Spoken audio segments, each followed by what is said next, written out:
The year was 1491. A child was born. His name was Henry. His father was Henry VII of England, who successfully won the War of the Roses. Henry VII had a first son who's Henry's older brother. His name was Arthur, and he was the rightful heir to the throne. Arthur married the daughter of the King of Spain, Catherine of Aragon, but suddenly, Arthur unexpectedly passed away in 1502. Henry had been thinking of making an alliance in Spain before the marriage, and then his other son we already know was the new heir. And then in 1509, Henry VII passed away, leaving 18-year-old Henry VIII as the new monarchy. He then married his brother's widow in June that year.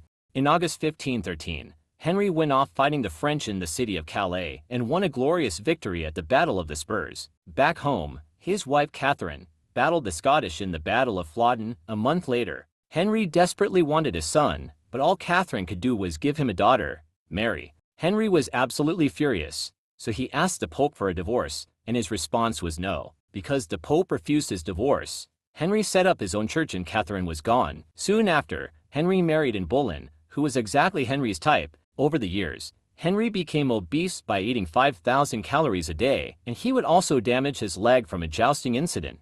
Just like Catherine, Anne couldn't give Henry a son. All she could do was introduce one healthy girl, and on May 19, 1536, Anne Boleyn was executed on Tower Green. Henry then married his next wife, Jane Seymour, who he most loved of all. Over time, he was still eating his daily 5,000 calories, so at this point he was so unhealthy, and at the end of his life, he would increase a number of illnesses. His new top man Thomas Cromwell was kinda like a yes man to Henry, like Cardinal Wolsey, who I couldn't fit in this video but I'll explain it in the description. In 1537, Henry's wish was granted.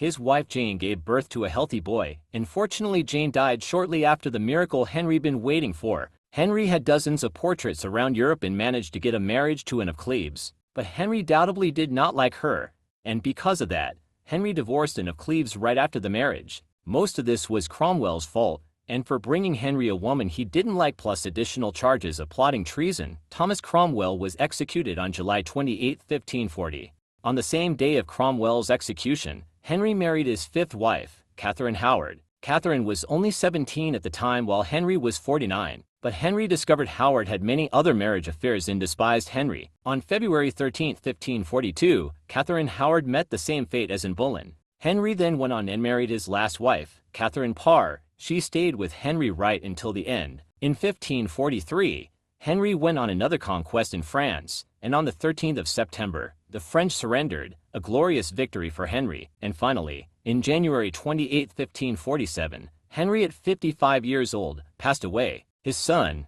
Edward VI, took over England after his death,